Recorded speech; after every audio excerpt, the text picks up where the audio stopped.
spoke one-on-one with President Trump about this virus pandemic and his administration's response to it. Also about what comes next and when you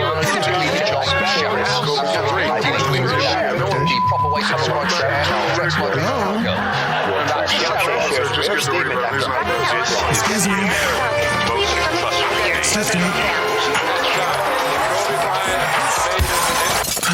Now that I have your attention, woo-hoo! All praises, glory be to the Most High, and let's make history. And class is in session. Are you listening? Damn.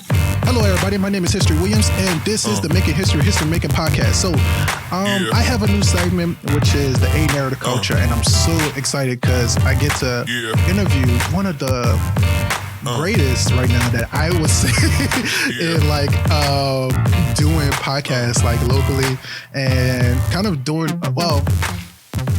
because he looks really humble in that aspect. So let's tone it down. I would say one of the more modern and innovators in podcasting, I want to say. I enjoy this person's podcast. I got to listen to a few episodes, and I don't need to say nothing more. I need to introduce you. This is Bryce Huffman of the Same Different podcast. So how you feel today, man? I'm good, man. Thanks for having me on, and thanks for the kind words. Yeah, man. Like, I know it's randomly. I just added you on Facebook like about a year ago, and I think I knew you through like G Foster and. Exactly. But I got to listen to your stuff, and your last episode, which was Be a Kid. Actually, I feel rude. Let's do it the way that you kind of do it on your podcast. So what is your titles? How do you label yourself? So my name is Bryce Huffman. I'm a cisgender straight black male. I'm a Detroiter at heart. I'm a journalist, a poet, a comedian, and unfortunately a diehard Detroit Lions fan. Oh God, Jesus.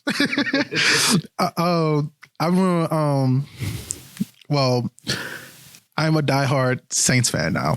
I became a diehard Saints fan after Hurricane Katrina. Even though I grew up in New Orleans, it took me leaving New Orleans to be a Saints fan. I feel that, man. So I became all about my city, like when the storm hit, because I just missed and loved my city. So you may be a Lions fan. You know what you get with the Lions. Yep.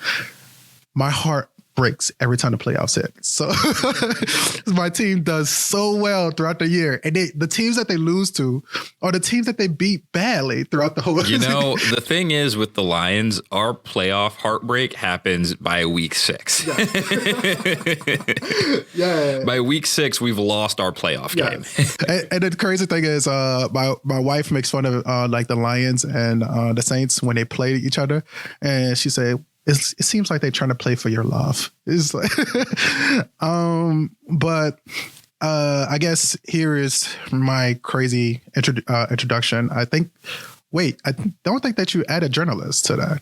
I said journalist or reporter. I said one of the two. I always interchange it. Gotcha. Okay. So I once used to categorize myself as a journalist, more so like now fast shouts to my boy Tyronza when he says opinionated brother. I kind of want to take that title when I say that. Like, I feel like I'm a opinionated brother, but I have a different twist to it. I call myself a sloth in that way. I just hang around, I look pretty, and I just I speak what I need to speak. You know what I mean? And that's what I love. So I call myself a sloth in that way. And I just moved to my own pace. I am a pansexual male, so that's a huge category, and of course, black. And that's a huge thing. Father, husband, in that way. So that's my huge thing in my ways. So I got you on here because of the fact that you do your podcast. You're my first podcaster that I actually get to interview. Tell me about Same Different. So Same, Different is a show where we take different topics and subjects around identity and otherness, and we basically break down how different people from marginalized communities have navigated that. So, for instance, our first episode is called Read the Room, and the whole conversation is about when is it okay to like speak up or, step off when someone says something that's offensive. And, if you're black, you've definitely been there before.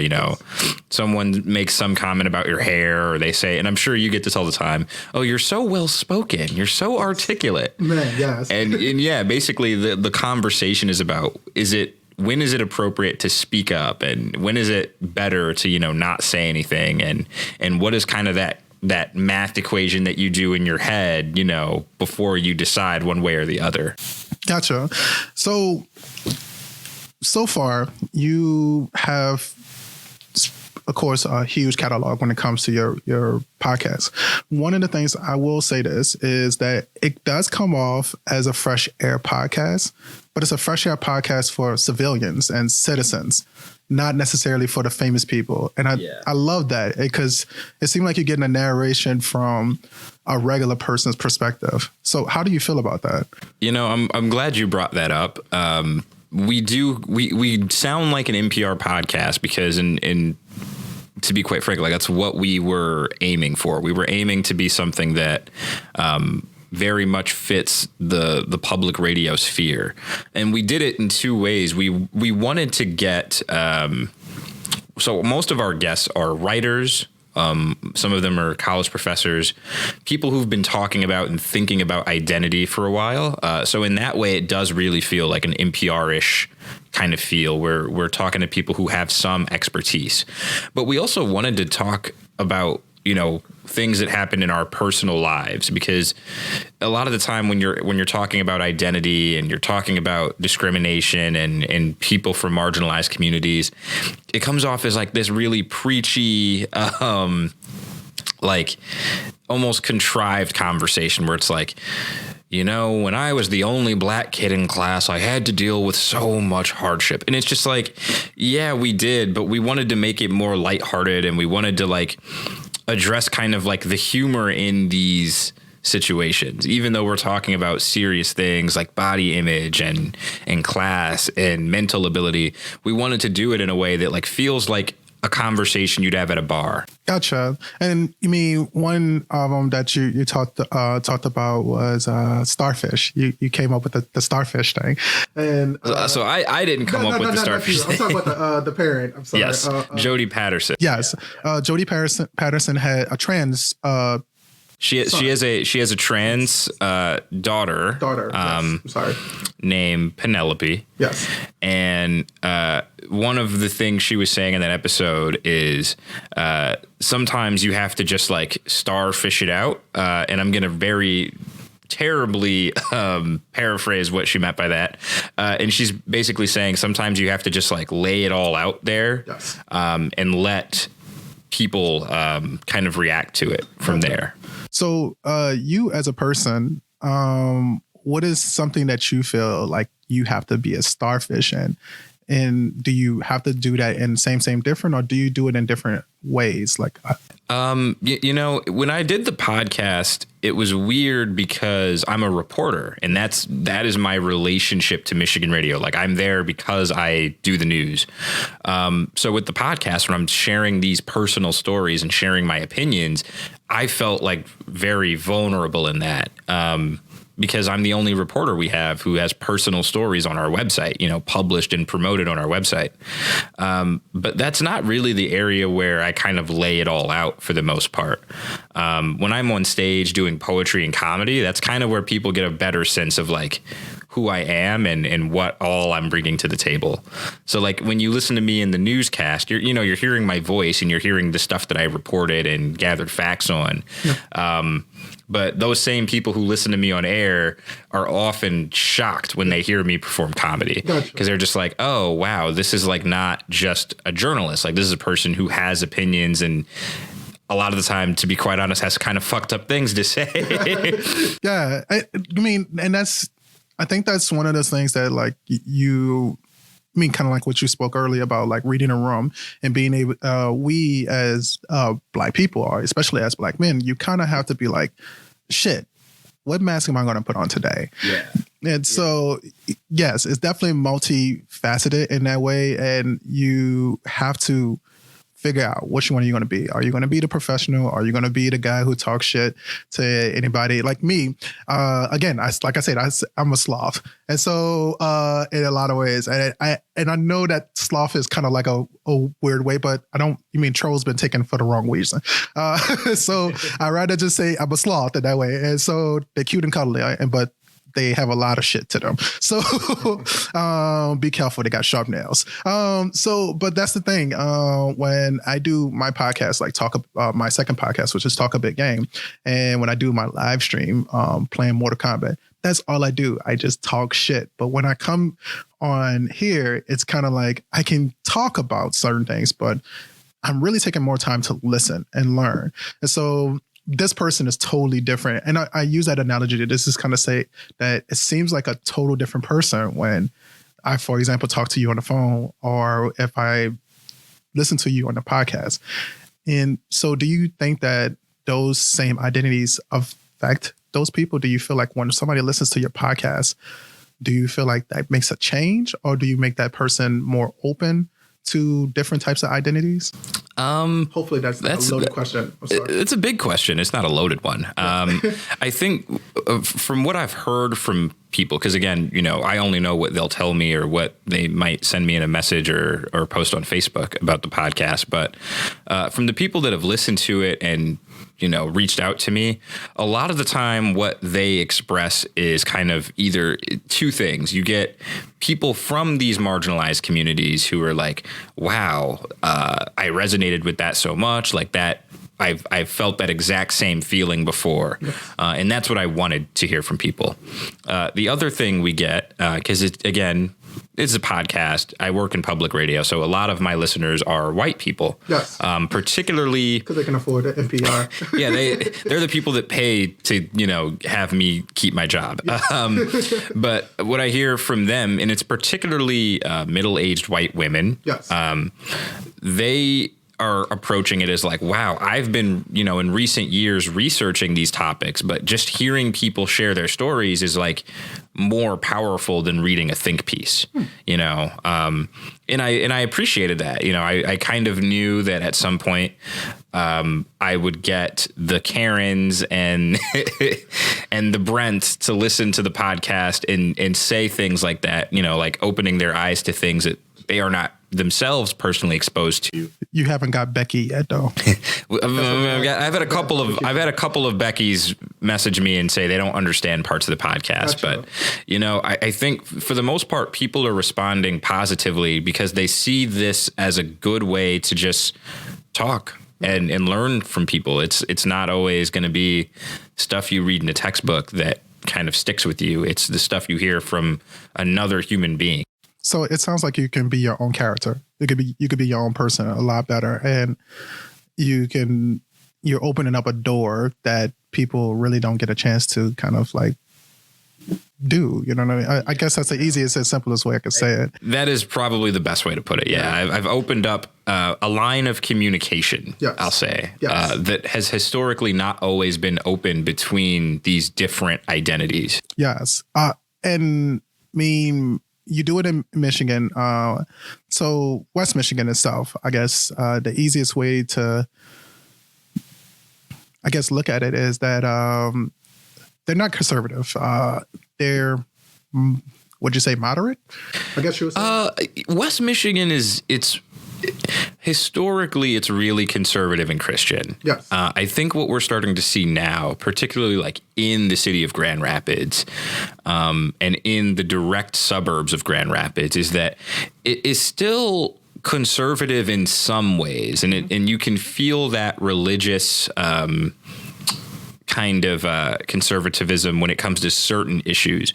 But voting wise, they vote blue because the Republican Party now is just so far right that anyone who has been reading about identity and anyone who's been reading about race and discrimination and class, those people are typically going to be trying to vote Democrat these days because the Republican Party is just so far right on a lot of those issues.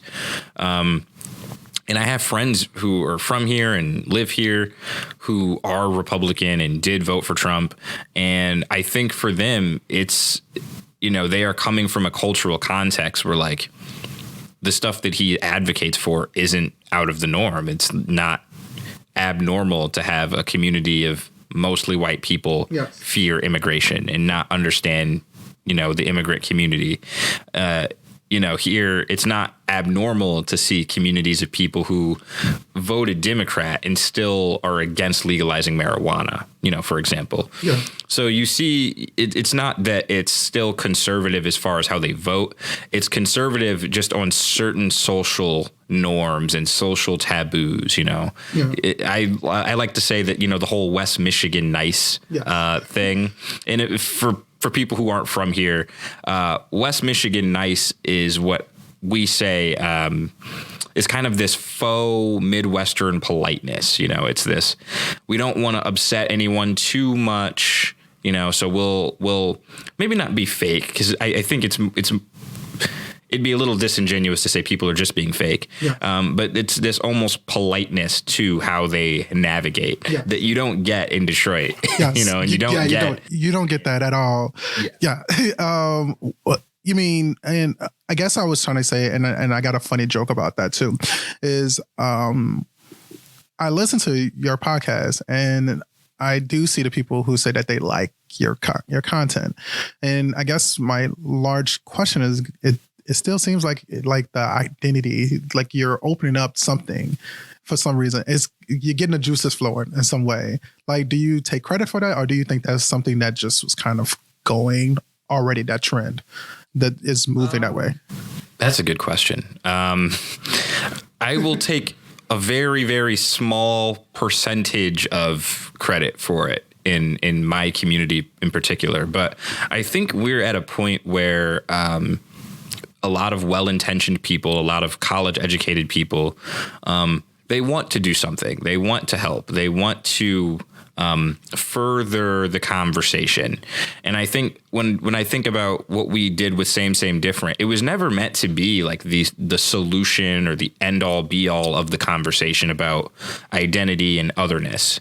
It was just supposed to be the start of the conversation. It was supposed to be a way for people who maybe haven't been researching these things to get in at the ground floor and just, start having those conversations in their own life, and I think the biggest testament to that is people who've listened to the podcast will reach out to me and say, or they'll ask me like, how do you, start these kinds of conversations with people who aren't familiar with it? And that's exactly what we were aiming to do, is just like help people get the ball rolling in their own, personal lives and with their coworkers and with their peers and their families. Okay. Now, in one of your podcasts, you told a story about your notes. Your teacher sent the notes. Oh yeah. Deborah Rossi is her name, by the way. Fat shouts to Deborah Rossi. No, not shout outs to her. She was the mean one. I know. I guess I was just being sarcastic in that way. I wasn't playing Michigan nice. Oh, it's fine. She'll see that it's a black face on the icon. She won't click on it. That's so damn. That's deep. So I didn't get to finish it. I'm going to be honest. I didn't get to finish that one, I think. So tell that story one more time. All right. So the episode you're talking about is Write Your Own Narrative. Yes. And in the start of the episode, I'm telling a story about how my fourth grade teacher, Mrs. Rossi, was so mean to me. And I guess I should open up with the caveat. It's not just that she was mean to me. It's that she was telling me things about myself that no other teacher had. I had been at this school since pre-K, and I had maybe gotten in a little bit of trouble here and there, throughout my years before third and fourth grade. But like when I get to fourth grade, it's all of a sudden, I get 4 notes sent home in the first 3 weeks of school. And that is just abnormal for me. And it's abnormal for my parents. So they're upset at me. You probably looked at it and was like, damn, I'm good. I'm getting really good at this bad shit. Exactly. Right. It was just like, I had never been a troublemaker before. So, I got a career, she keeps sending these notes home, saying things like, your son has no home training and, students like this don't go to college. In her defense, she was probably saying those things to kind of like spark my change in my attitude and stuff.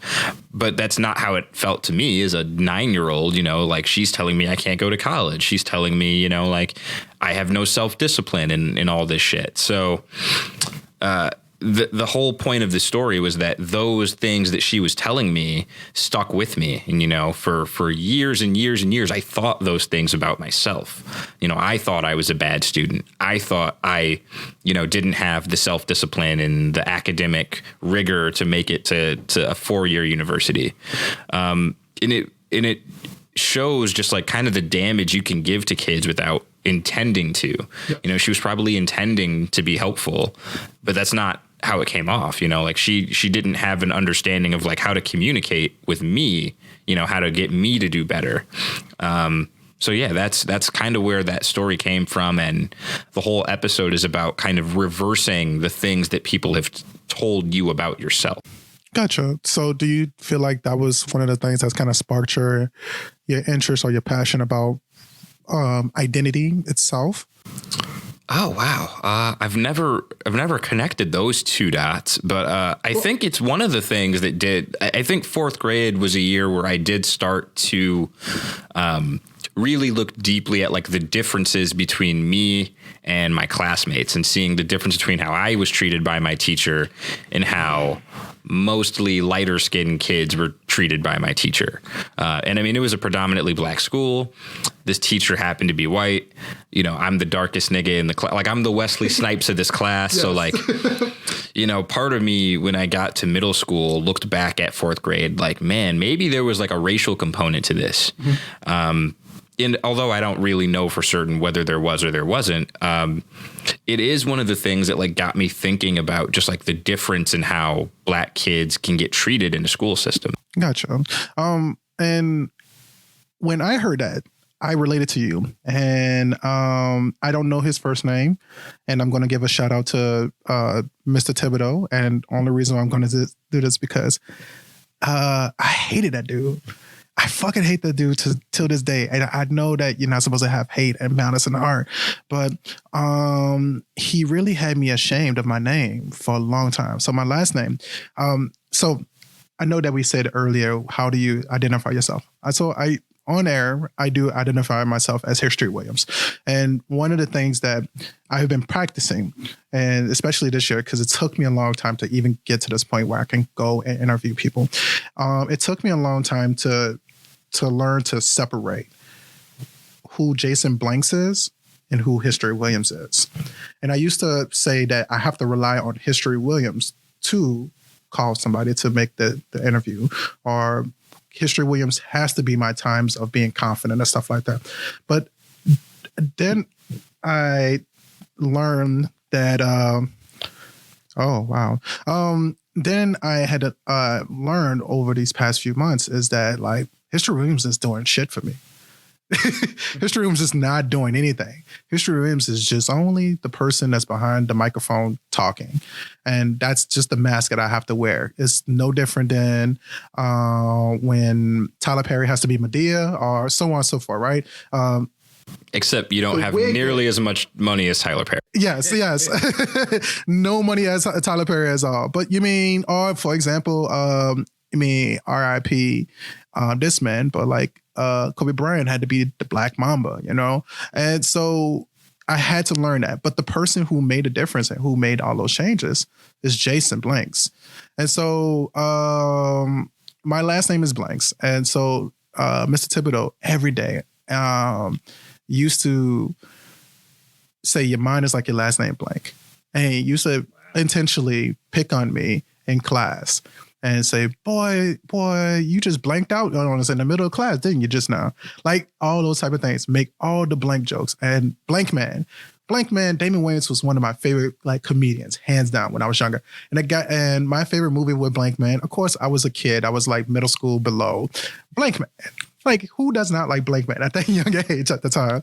And I hated that. I hated my skin. I hated everything about my being and being associated with blanks.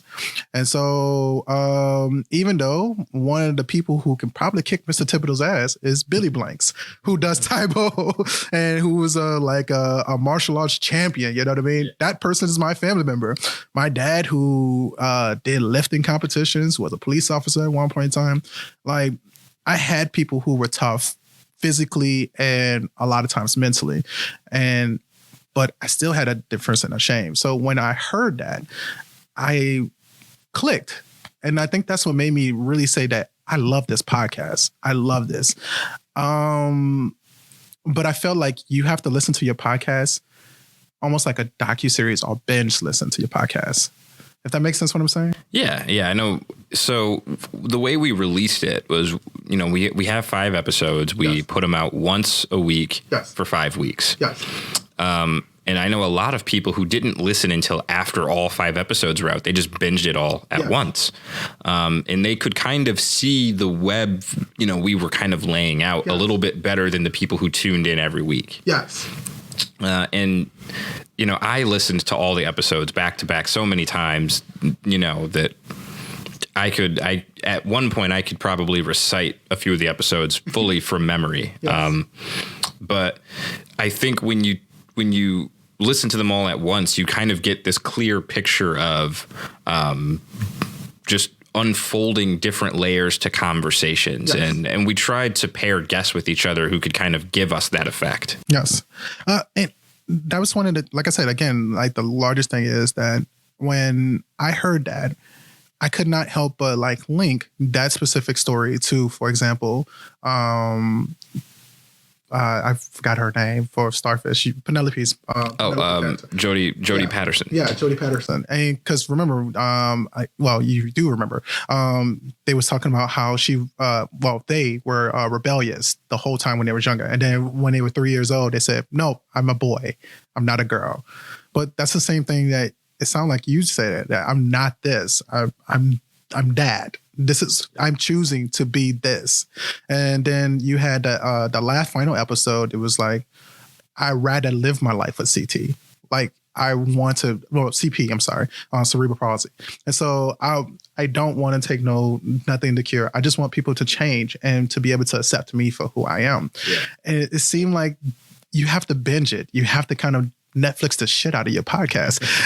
So I think that you made something so organic and so new.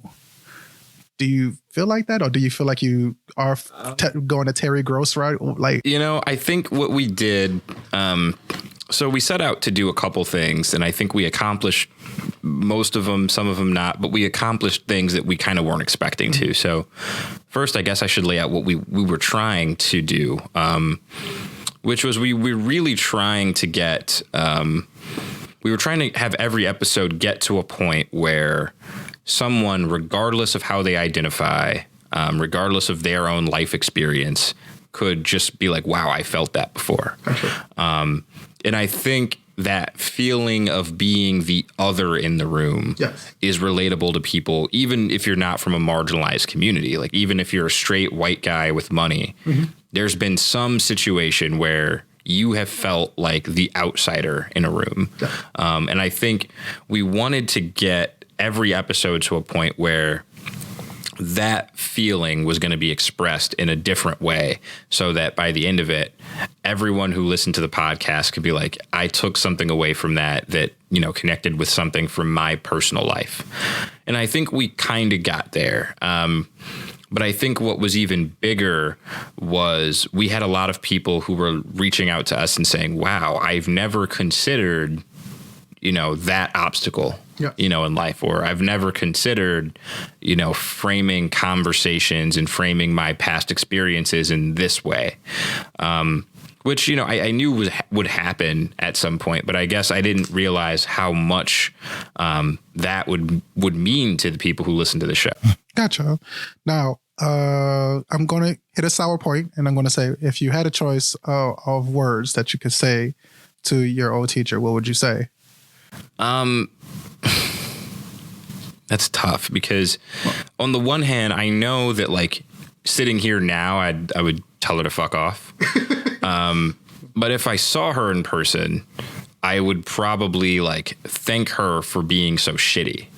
If that makes sense. Yes. Like I would,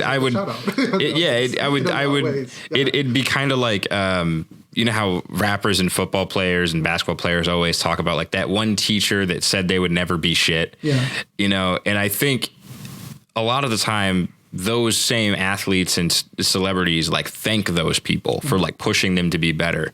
So I would probably do some backhanded compliment like, thank you for being such an inept teacher and understanding so little about child psychology that you pushed me to be better in this backwards ass way, you know?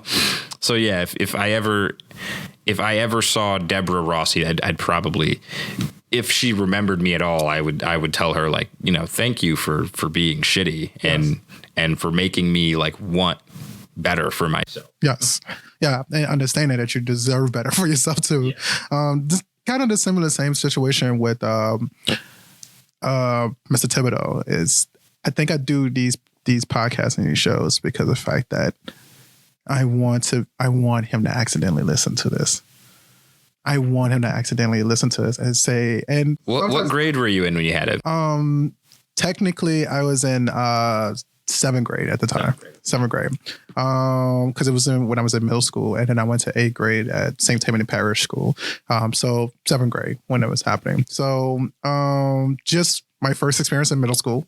And I went to the worst middle school in Louisiana at the time, which was Andrew J. Bell.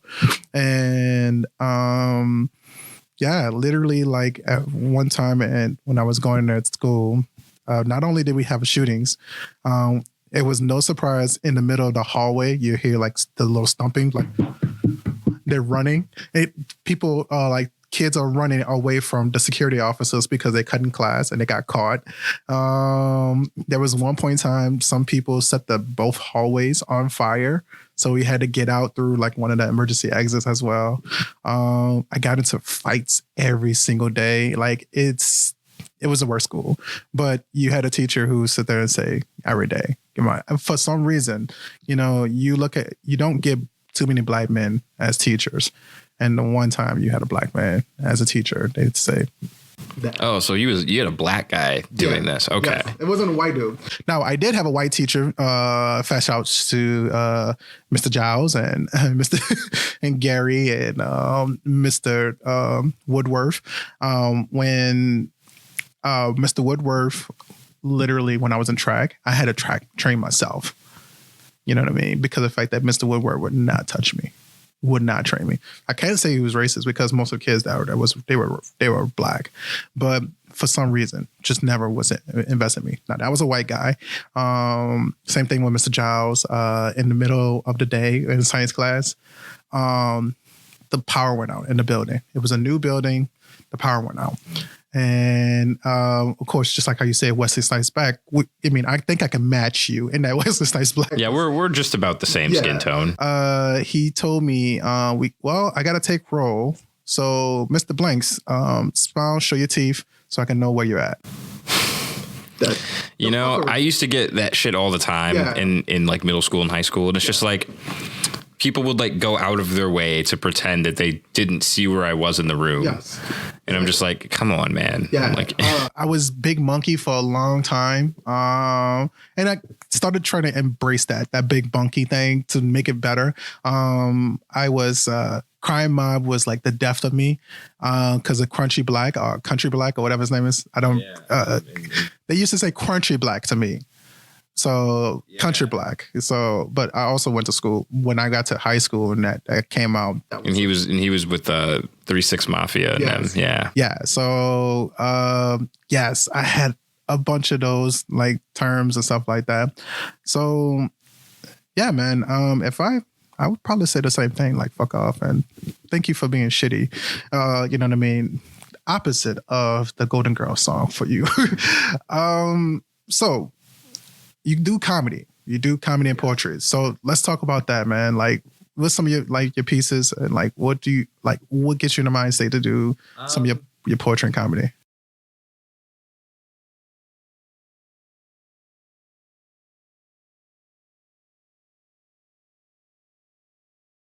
He doesn't want to brag. He's been doing it for 30 years.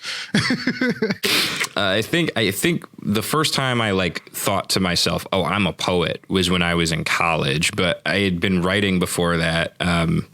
I think the first poetry slam I ever entered was like in the 6th grade. But really, when I was in middle school and high school, I was kind of just writing raps, and occasionally I would write raps for my friends because they were really shitty at writing. Yeah. And it got to a point where I didn't feel like, rapping at the lunch table to impress people anymore. I was like, well, I just kind of like the writing process. There's a lot of things you can do when you're sitting down to just like write out how you're feeling. So that's really where that came from. And then I've been doing comedy for about 2 years now. So, it's funny, when I started doing comedy, I really started just because I had already been doing slam poetry at this open mic in Grand Rapids, the Drunken Retort. Yes. And I'd been going, every Monday, doing poems for the most part. And occasionally a stand-up comedian would come through to the open mic, and there'd be a couple people who were just hilarious, but for the most part, it's people still kind of getting their footing in stand-up. Yeah. And I would see this one kid come through. He was only 18, so he only was allowed to go very early in the show because it was supposed to be 21 and up. And every week, he'd come through, he'd get booed off the stage, and he'd keep coming back.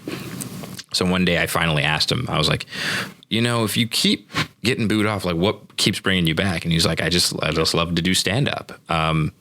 Nothing better than trying to make a room full of people laugh, even when they're dead set on not laughing at stuff. Yes. And that really is kind of what like made me realize, like getting booed off the stage wouldn't be the worst thing here. So I might as well give stand up a shot. I tried it, and it was a better way for me to express my feelings sometimes than poetry, because in poetry, especially in the slam poetry realm, there's kind of this tendency to like focus on oppression and focus on negative things and focus on something that's hardship, deep and dark. Yeah. Yeah. And I think with comedy, you can still do that. And I do a lot. I focus on really terrible things, but you're able to like do it in a way where it's like, stop taking life so seriously. Like there's a quote from one of my counselors in high school. He's like, don't take life too seriously because no one makes it out alive in the end anyway. Yeah. And I think that's so fucking dark. It is dark, but that's what happens when you send your kid to Catholic school. They hear shit like that.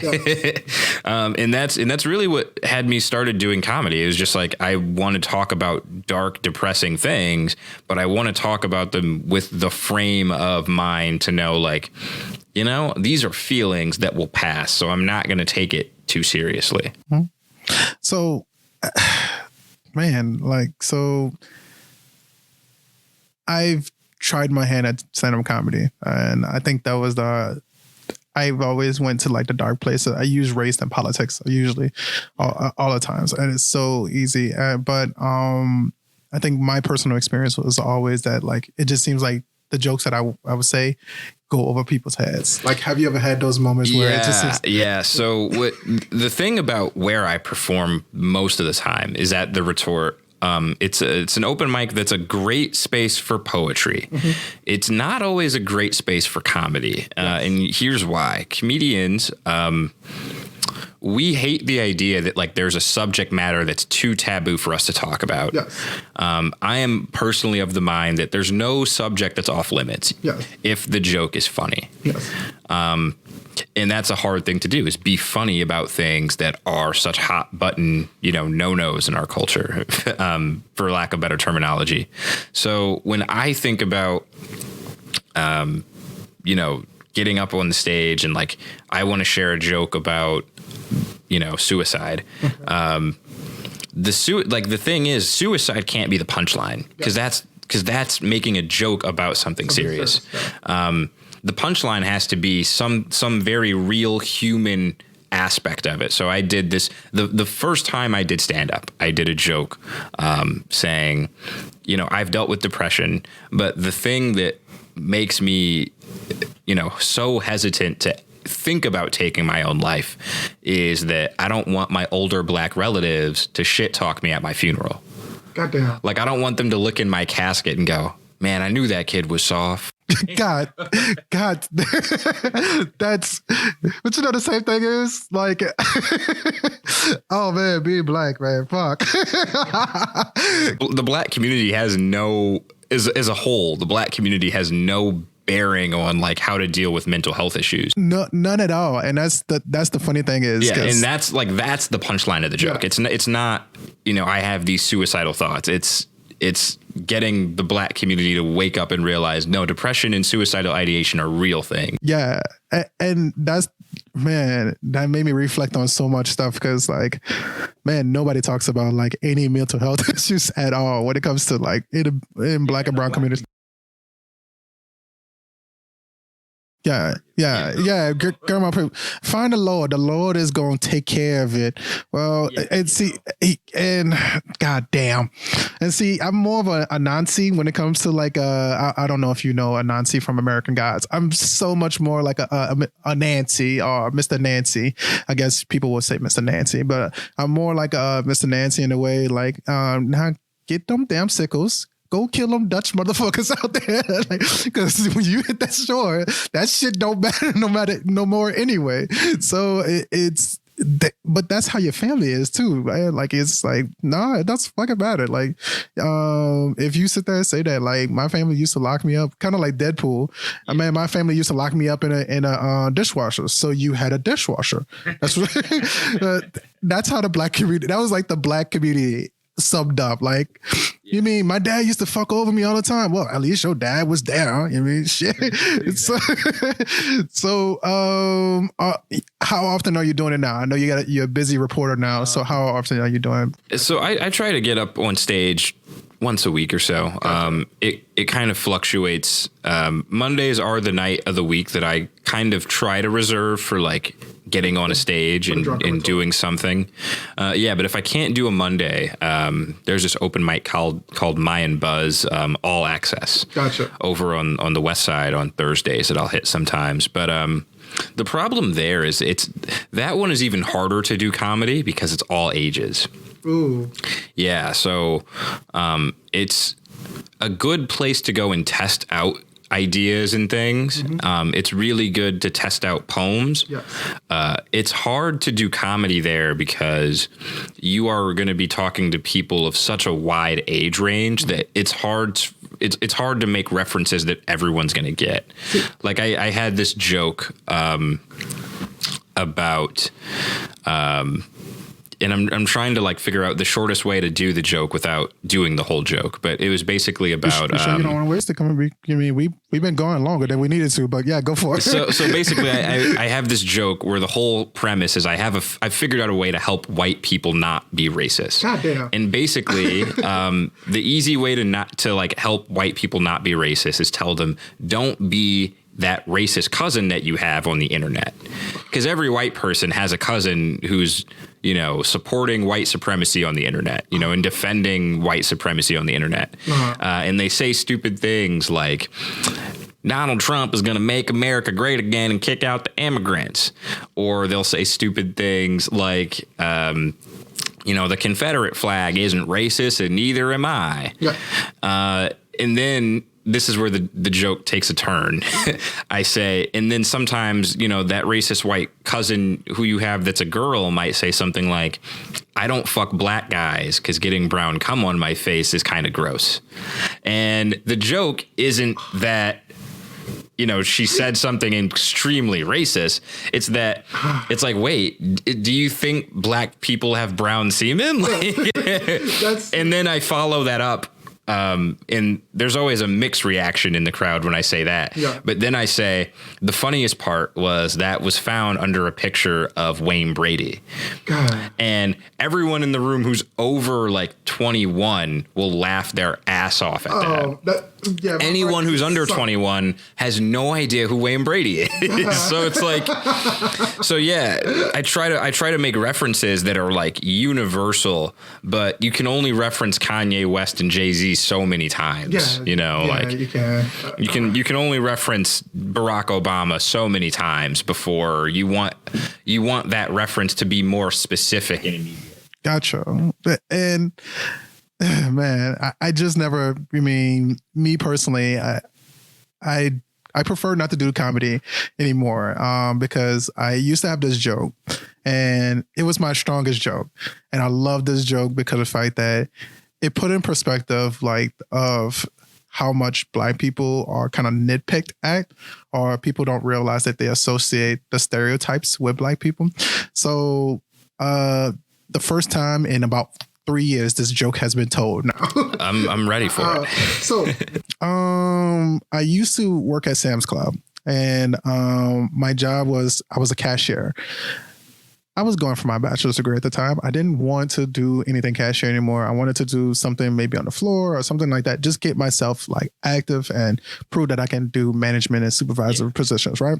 So they finally gave me a job because of the fact that they kind of lost some people. People called in that day. So they said, "Hey, Jason, come into the office." And they brought me into the office and they said, "Hey, we got, I think that you'd be perfect for this job." Well, I'm in the office probably about as big as this room, maybe about like 12 feet, about whatever like that. Not that big, right?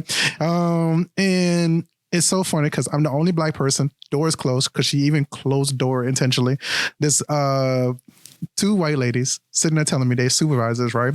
They say, "Oh, you'd be perfect for the job." So they started squeezing my arms and like say, "Oh, you'd be perfect. You be the right. You got this job. I think you got this." So and I'm not gonna lie to you. When they felt like when they started filling me up, I said, "Man, are you testing me up like I'm Django Unchained or some shit like that?" I wasn't the first slaves. And so they're like, they're trying to auction you off. Yeah, they're trying to auction me off. Like I'm about to be a Mandingo. We're like selling you from the cashier. We're selling you from the cash register to the floor. Yes, exactly. To the back of the warehouse. So you wouldn't believe what my first two jobs were. My first two jobs were, surprisingly enough, my first job was to move the watermelons and pick out the good and the bad watermelons and move them. So that was my first job. And when I was done, I was supposed to downstock all the cotton swabs. Wow. So either I was dealing with watermelons or I was picking cotton. Damn. So that was, and when I told that joke, like it went silent. It went silent. Isn't that just the worst? Like yeah. I'd rather get booed than have complete silence. And I was like, because you had that like that ooh, and it's like that quick silence. And you mean it kind of hit when I did the Django Unchained, and maybe I should have left it there, but I felt like no, let's dig that fucking hole deep. It's kind of like we scored the touchdown. Yeah. Let's go for the 2-point conversion. Yeah, exactly. Well, you can't tell that joke without saying what the actual job was, right? You really can't. So, you know. And so you mean, but it just kind of shows like that you don't think about the stereotypes. And it was so funny because even on that day, they had this Hispanic guys that was walking around and they had like one white friend. And it was so funny because the Hispanic guys thought it was the funniest shit on the face of the earth. When they see me moving watermelon, they was like, "Oh, goddamn, they got the brother pulling up all the watermelon." And so like the white guy kind of felt awkward and he tried to walk away really quick about it. But like, the other guy, he was like, "I don't know if I'm allowed to laugh at this one." Yeah, it's like if you listen to the Breakfast Club, it's like you can't you got to say like if you say lady dog, are you a girl dog instead of saying bitch, like you say it hard, like which one is harder, girl dog or bitch? And when you think about it, bitch has become a term of endearment, but girl dog, that hurts somewhat deep. And it's almost as bad as you ignorant black. Yeah. Which one is worse? Ignorant black or me saying, yo, you my nigga? Like you yeah, like one of them still means something terrible. The Exactly. other one has changed its meaning. Exactly. So man, when I tell that joke, it doesn't hit as well. So I get when you go to a room. That's my long story short of long story made longer by saying that I get it. When you go to a room, it just kind of like almost like it doesn't hit the same exact way. So I know that we got to end soon. Where can people find you? You can find me on Twitter. I'm at Bryce Huffman 313. That's Bryce with a Y, Huffman 313. Even though you're from Grand Rapids. Go ahead. No, I'm from Detroit. I'm from Detroit. And then you can find me on Facebook, just Bryce Huffman. I basically will accept just about anybody. So long as there's like not a Confederate flag in the picture, I'll probably add you. Gotcha. So we're talking to you, police officer in Muskegon.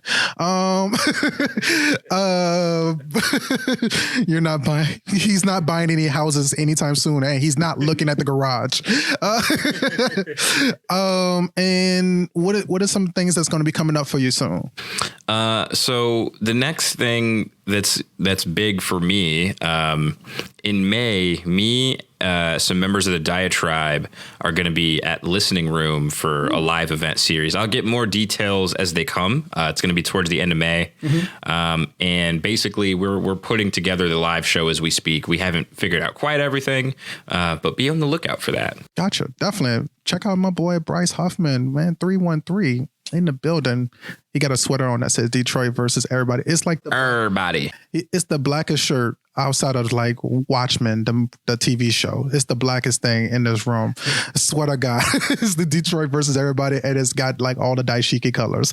So yes. And it's funny. My mom bought this hoodie for me before we did our Black History Month event in Detroit last month. And she was like, well, you're going to be talking about Black history. You might as well wear this. You know, you're in Detroit. Like, it's just so fitting. So I did. And I was like, yeah, I think this is my new favorite hoodie. Awesome, man. I'm super excited. Thanks a lot, Bryce. I really appreciate it.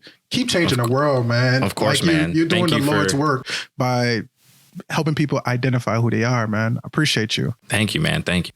Gotcha. All right, guys. We're going to be right back. And thanks a lot for listening to the Making History Making podcast. Woo-hoo! Thanks a lot, man.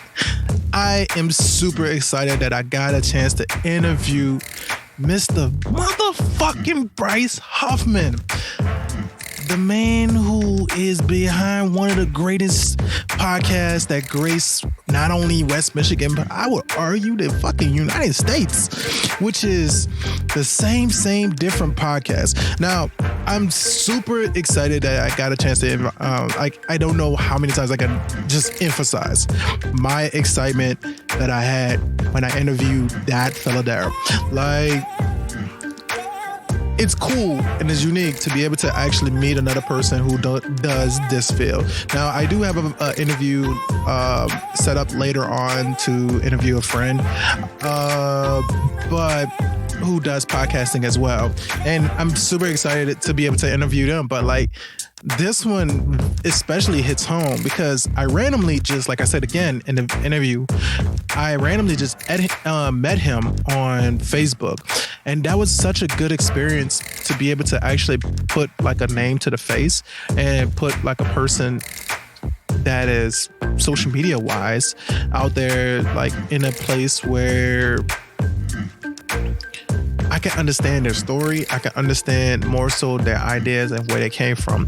And so it was fun. It was exciting. It was, you know, I am not gonna lie to you. I kind of got to the point where I got distracted throughout the actual podcast, and I just was having so much fun, like listening to him and talking to him. And that's really what his podcast does. His podcast has an ability to basically be able to open you up, and you can kind of see that personality leaked on into his project itself. So if you get a chance, go out there, listen to the same different podcasts. I'm super excited about it. Like, you don't understand. I got a chance to binge listen to it, and I swear to you, honestly don't think I could have listened to that podcast one by one by one. I think that, like, honestly, the better experience was to kind of just binge listen to it and just like be able to absorb everything and being able to actually see how all the dots connected. And they did an amazing job. So fast shouts to the people of West Michigan Radio and Bryce Huffman. Make sure that you go check him out.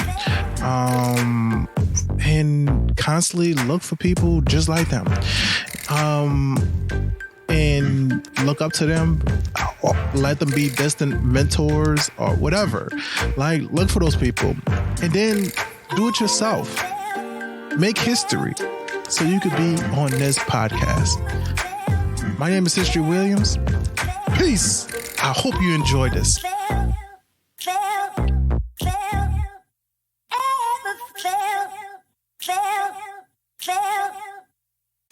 Woohoo! You have just listened to the Making History Making podcast. My name is History Williams, and this was an A Narrative Media podcast. I know you're wondering, what's the name of our theme song? Our theme song is named Everfelt, and it's by the great Otis McDonald. You can find some more Otis Mac music on otismacmusic.com, or you can find them on YouTube. You can also find our podcast on Spotify and Google Play. And I want to make sure that you guys don't forget the big four, which is FSSL. Follow, share, subscribe, like, all the rest of that stuff. All the things that make you feel good. And you make sure that you get your boy, his sexy, soulful voice on your radio, on your earbuds, your headset, wherever you get your music or you listen to your podcast. Make sure that you follow, subscribe, and share, and like this boy. Don't forget the big 4 L's. 4 letters, which is the 4 SSLs. I said it wrong. I said it wrong again. I lost myself. I'm giving more time to my podcast, and I'm gone. Make sure you guys have a wonderful day. Peace.